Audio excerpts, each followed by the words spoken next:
At Speedway, no thirst goes unquenched, and that includes yours. Right now, any size Speedy Freeze or fountain drink is only 99 cents. Find your nearest Speedway at speedway.com/locations. Speedway. Summer happens here. Excludes maximum Speedy Freeze or fountain drink. At FedEx, we're making reusable packaging our priority because Earth is our priority. Our goal is to be carbon neutral by 2040. We call it Priority Earth. FedEx, where now meets next. Welcome to the 439th episode of the Reading and Writing Podcast. Stay tuned for my interview with writer Fiona King Foster, author of the debut novel, The Captive. Stay tuned for the interview.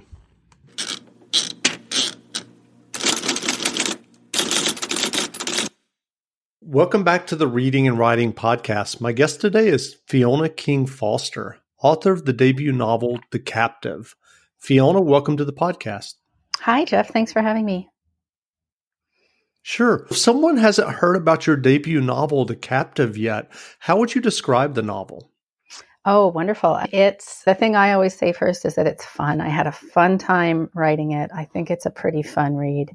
It's a thriller. It's a rural noir. It's a bit of a contemporary Western. It's an adventure story, and it takes place in a contemporary near future environment in this kind of speculative world where the nation has split along rural urban lines. So our story takes place in a rural area following characters who are part of this politically secessionist state. That's the background. It's pretty far in the background, but it's a relevant piece of what the book is like and what it's about. But in the foreground is this adventure story where our hero, Brooke, is a mom and a cranberry farmer, and she has to transport this dangerous fugitive to the nearest marshal. So that's it. That's the adventure. And of course, things get complicated along the way. It's fast-paced. It's shockingly violent to me, but it's fun. It's a fun time. And I think it ends in a warm place. Do you remember the original idea or impetus that led you to write The Captive? I do. I remember it clear as day. It was one of those kind of bolts out of the blue. I think I must have read a news item or something that I have lost track of since about a citizen's arrest type of situation. And for whatever reason, that caught in my imagination. And so the first scene I set down, which was pretty much as it stands in the novel now, is this initial fight scene between our hero and this fugitive that she takes captive. And it was really the mechanics of taking someone captive that fascinated me, the difficulty of it, the logistical difficulty of it, and also honestly, like the social awkwardness of it. Like how, if you're not a law enforcement officer, if this isn't your day-to-day existence, you're not going into your day expecting to take someone's liberty away from them and get into this violent scenario, how strange is that going to be between the captor and the captive? And so that was what caught my interest, and I found it entertaining for whatever reason, and I carried on from there. I know in both the U.S. and Canada currently, there does seem to be a harsh conflict going on between rural and urban communities and ideas and thoughts.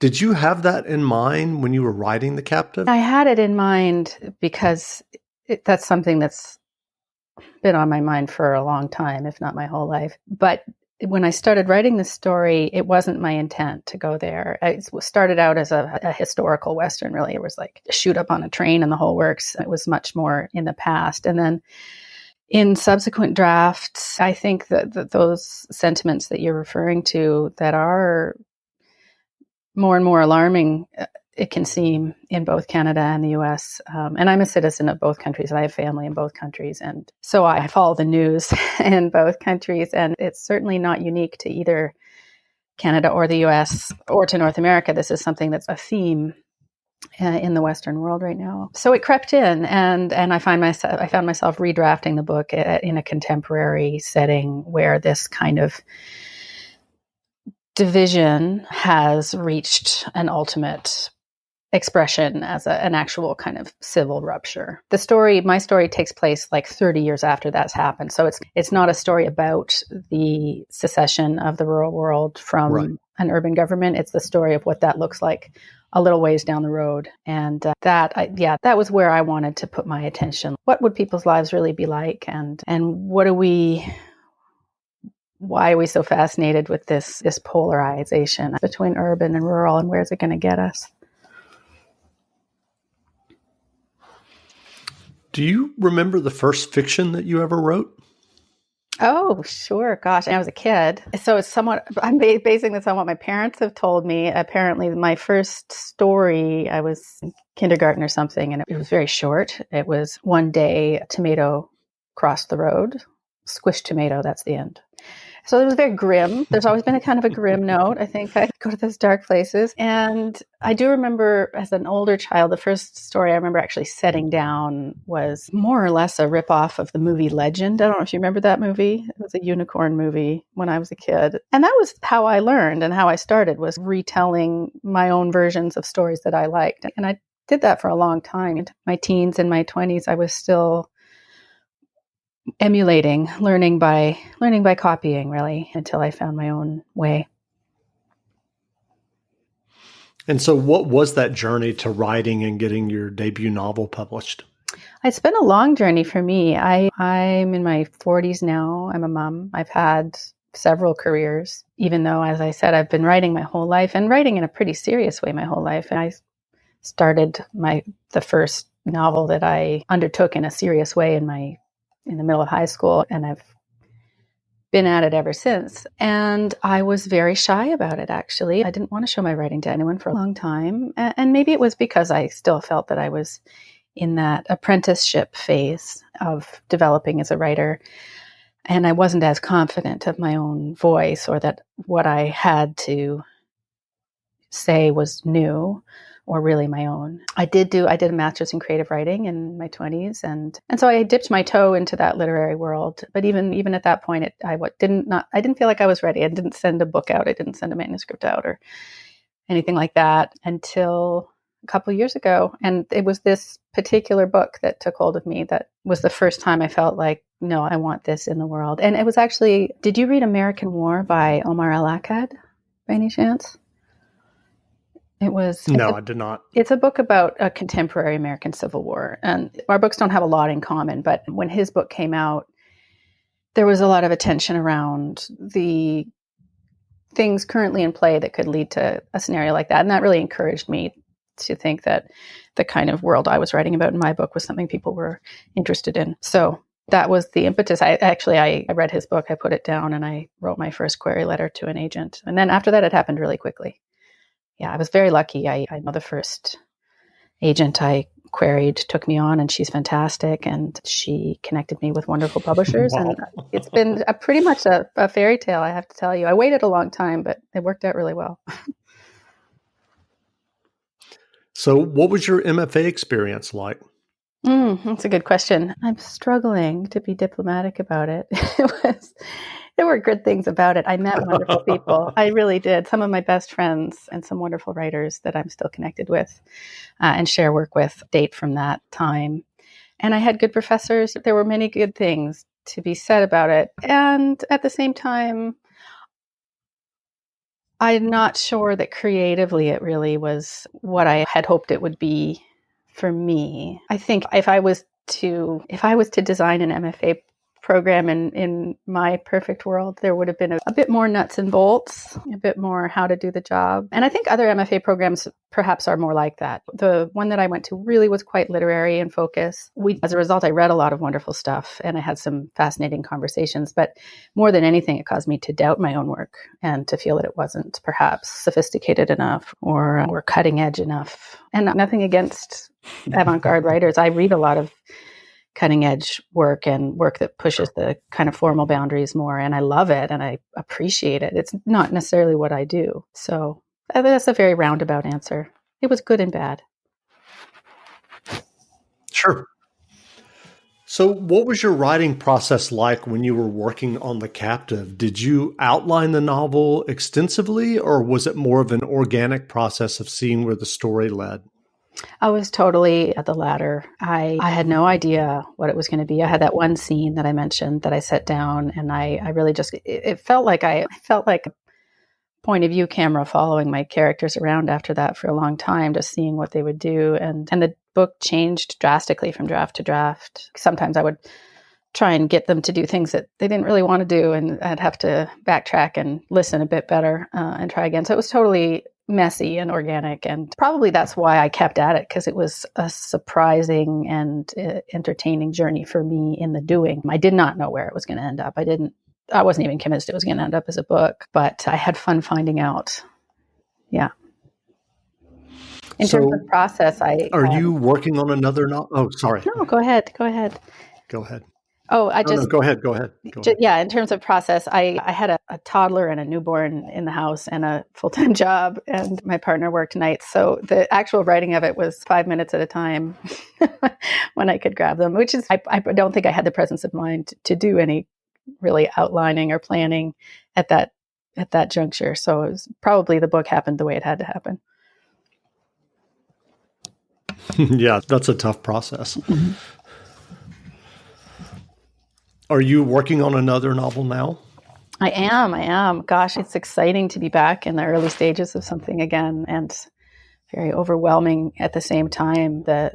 Finishing The Captive, when you get to the final stages of a book, of course, it's very fiddly and fussy, and it's still hard work and feels high stakes and all that stuff. But it's at this point, I've been writing for decades. It's work that's I feel a lot more confident doing as an editor than in this early part where I'm finding a new story and it's growing and expanding, and it's really fun. But yeah, it's humbling. Once again, not convinced that it will become a book, but I hope it does. Do you ever sit down to...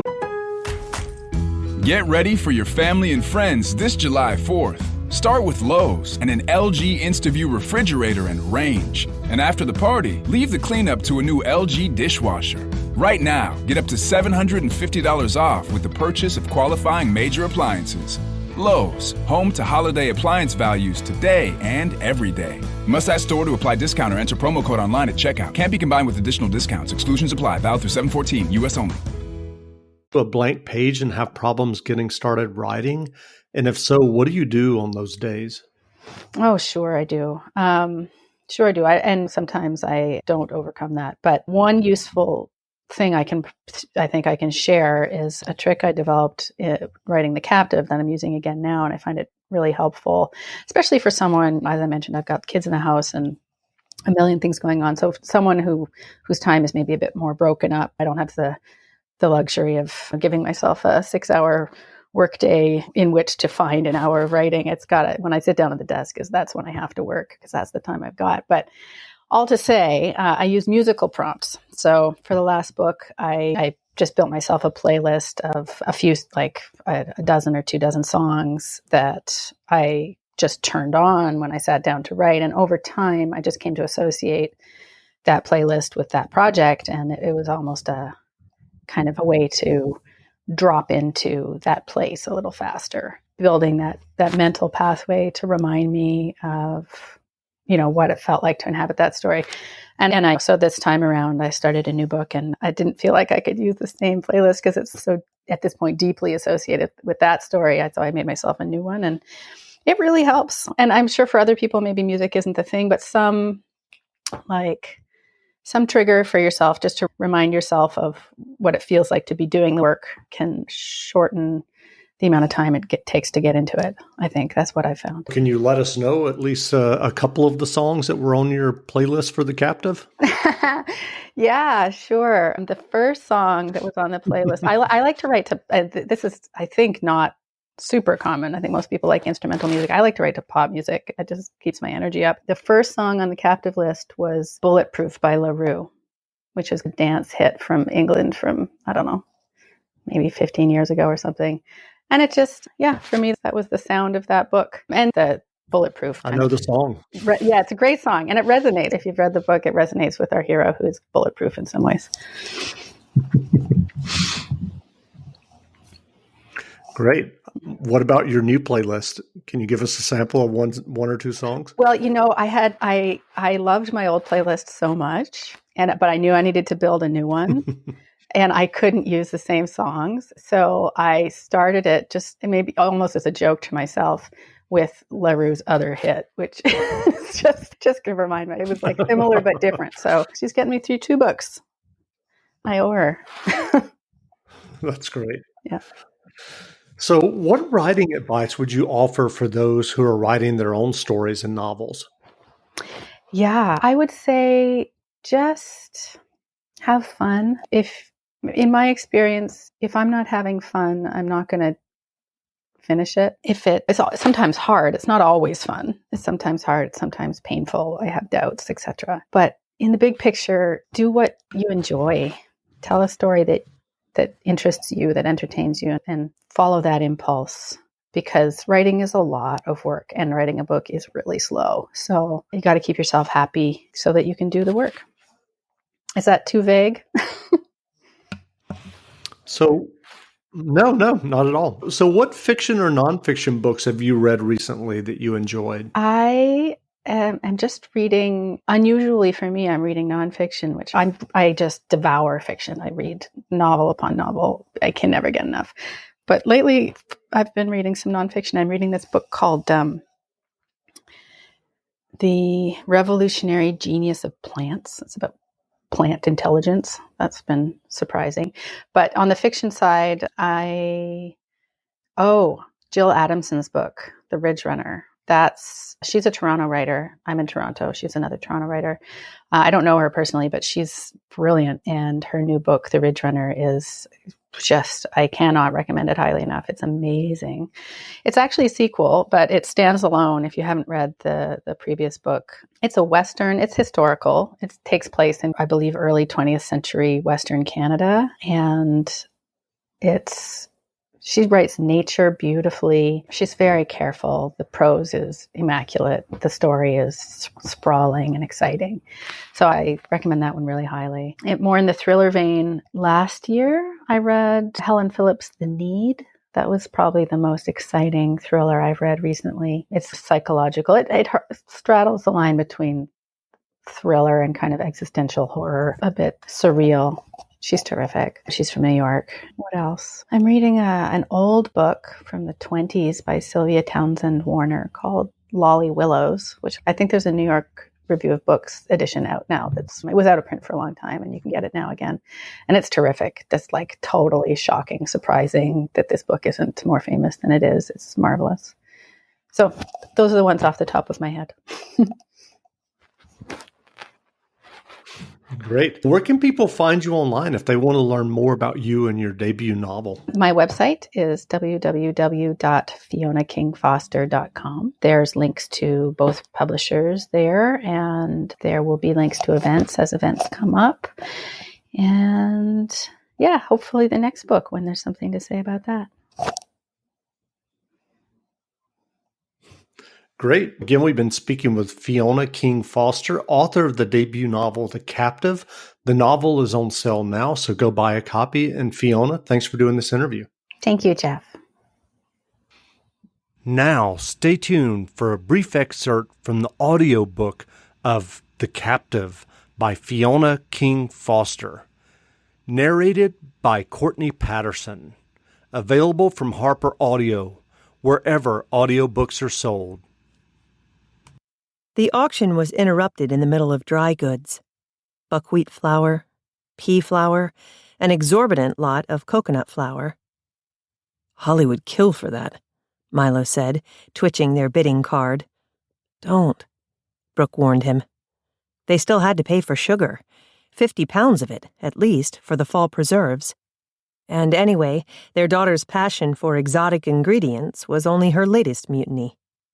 You already promised her a phone battery. Milo shrugged amiably and lowered the card. The kids were alone at the farm, a few hours' ride away. They had wanted to come, of course. Holly especially, strained against their isolation, living hours outside town. But the 4 of them couldn't all ride. A hard-rot blight had turned half of their last cranberry crop to dry, cotton-filled beads, forcing Brooke to sell 2 horses for cash. They were down to just her old mare, Star, whom Brooke and Milo had ridden together from home that morning, leaving at dawn and planning to stay overnight. Brooke couldn't remember the last time the 2 of them had been away from the farm together. It would have been when Milo's mother was still alive to watch the kids. But Holly was 13 now, old enough to be left in charge, and Sal, at 8, was no longer the thumb-sucking baby sister she had been. They would be fine for one night. Brooke and Milo's getaway, if a supply run to Buxton could be counted as such, had been enjoyable so far. People kept finding Milo in the auction crowd, friends, former students, people he'd known for years, gripping his arm and embracing him. Brooke knew the pleasure Milo took in his hometown, and she was happy for him, though she kept her own greetings brief. She had never stopped being a stranger here.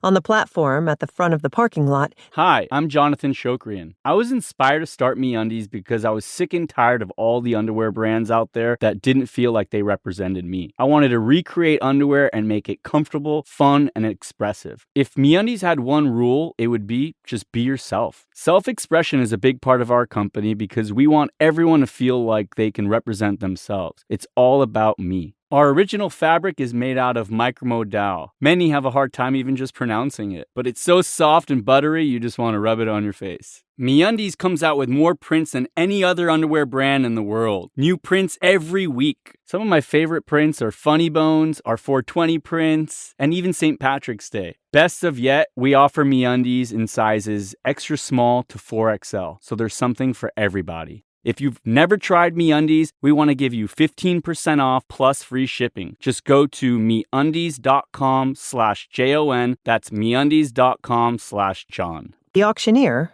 a lanky, freckled grandmother, palmed her megaphone, sending a rough, amplified crackle through the air. Someone was climbing the platform, Brooke saw. She took in the symbol on the man's open windbreaker. It was rare for a marshal to travel this far, 200 miles from the federal border and the city beyond. The marshal leaned in and spoke to the auctioneer. There was another crackle from the speakers. "Pause for a warrant," the auctioneer announced briefly. She handed her megaphone to the marshal and folded herself into a chair, sipping bottled water. The energy in the crowd shifted, damped by a current of unease. Buxton had come through secession gentler than most. It was farming country, logging country, and the fight had been distant. Still, they held no more esteem for federal authority than anyone did this side of the border. For a minute, the marshal looked out over the crowd without speaking. Just to make them uncomfortable, Brooke thought. Even now, 30 years since the rural territory seceded, 25 since their hard-won sovereign government dissolved, the feds still acted like they had power. That smug tightness around the mouth. Not just the man's windbreaker, but his T-shirt and ball cap both bore the crest of the federal government. "Do they make undies, too?" someone called out, to a skim of laughter. The marshal sighed and lifted a paper, reading his text into the megaphone slowly, as if to children. "Addressed to residents of the unincorporated village known historically as Buxton. A fugitive is believed to be in your area.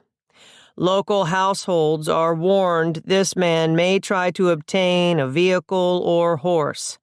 He is dangerous and possibly armed. He is wanted on numerous charges, including trafficking, assault, destruction of federal property, and the murder of a federal narcotics officer." Conversation around Brooke and Milo began to resume. The feds had no jurisdiction in the ceded territories, but they claimed the right to prosecute offenses against themselves. Everyone in the parking lot knew this marshal wasn't here out of concern for local households. Federal property had been damaged and a federal officer killed.